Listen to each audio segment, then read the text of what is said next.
Good morning. Happy New Year. On today's episode of Morning Minutes, we're going to talk about the fastest way to grow the value of your commercial property. So stay tuned.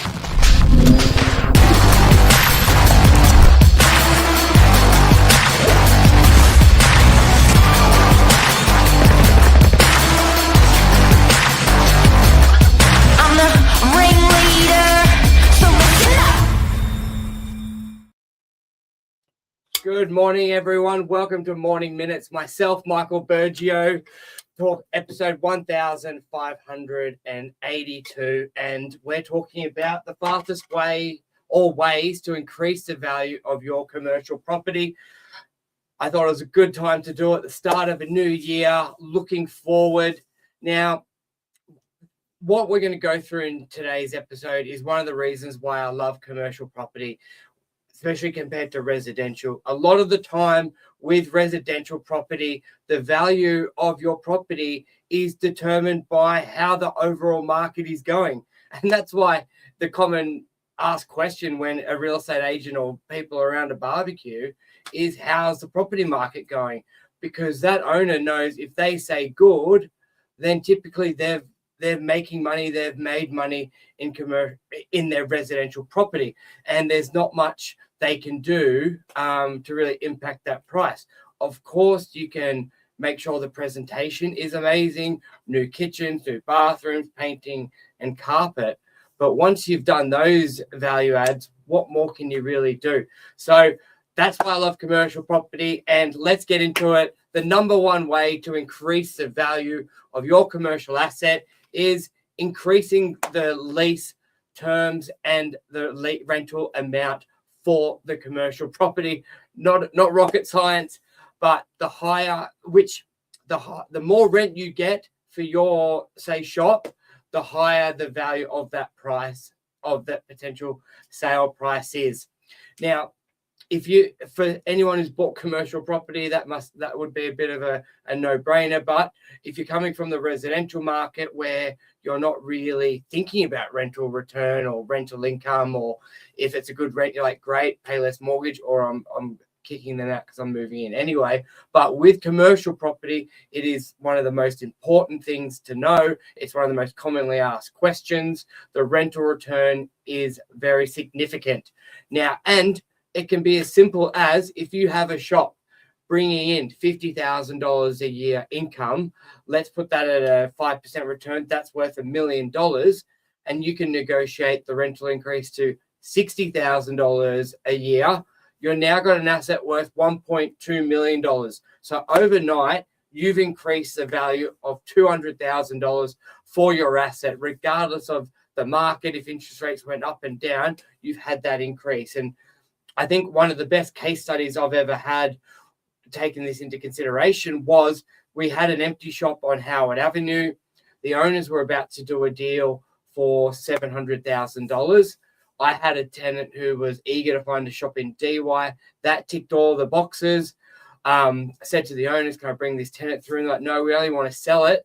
And I said, I understand, but if you allow me to get this tenant through, and if they take up the lease, we'll be able to sell it for significantly more. So they let me through. We showed the property. The tenant loved it. They put a very strong rental offer in.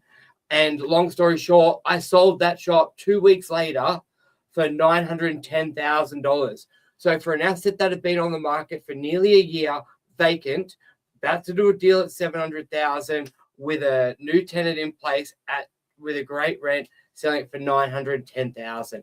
And you can do that yourself if you own a commercial property. You can have that rental negotiations with your tenant. Now, I understand let's say you're already getting a strong rent for your property, and there's no way to move that rental position up. Another way to increase the value of your commercial property is the length of the lease on that property. So if I know I'm bringing, say, a shop to market with a lease that's only 1 or 2 years long, we would expect to sell that on a 7% return. So at that $50,000 income, let me get you that price. that's $700,000 that asset would sell for. But if I can negotiate a 5-year lease, a 10-year lease, we can sometimes see strata assets sell on a 5% yield with a long lease, and now your value is up to $1 million.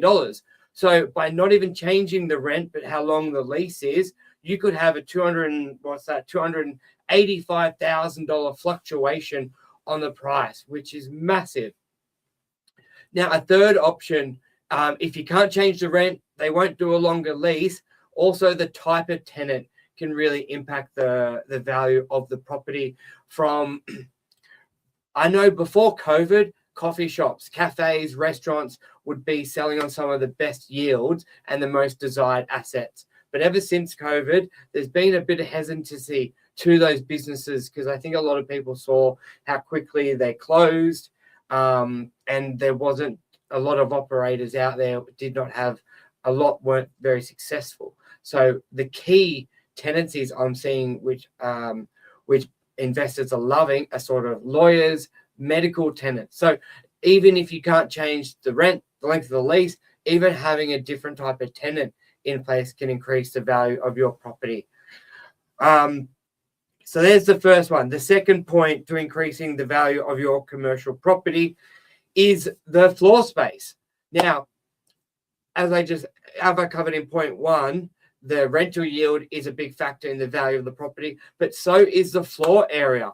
So if you have, let's say, a warehouse that is 100 square meters, and that would sell for 10,000 square meter, $1 million. Now, if you have the opportunity to maybe build a mezzanine floor, adding 100 square meters of floor space, or you may have some more land out the back, you can build another 100 square meters, then you could effectively, let's use that example of a 100 square meter warehouse, and you've got, say you got 20 car spaces out back, or you could reduce that down to 6 car spaces and have a 200 square meter factory. A lot of the time when it comes to the ground floor square meterage for a warehouse, if you're going from 100 square meters to 200 square meters, you've doubled your price straight away there.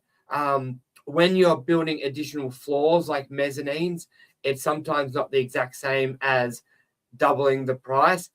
And the reason, because even though you're gaining floor space, you are losing height in that example. And there are a lot of businesses that would have a smaller floor space but would prefer height. So that's another big way of increasing the value of your commercial space, of your commercial property, the floor spacing. Now, just the third one before I wrap up. I'm running solo today, so don't have Mark to bounce some ideas off. But planning and zoning controls and approvals for your property. So let's say you can't increase the rent of your property, you can't increase the floor space of the existing building, but it's a freestanding property. You may be able to get an approval to build a second dwelling, or you may have an approval to build 3 stories on your block. You can get that zoning approval there as well. And a lot of the time, just having that DA approval, you can get an increase in potential pricing without doing any construction, because there's a lot of builders out there, they're busy, they don't have time. So if they can find a property which already has the approval on it and they can just come in and start building straight away, that's very, very desirable. So that's it for it today.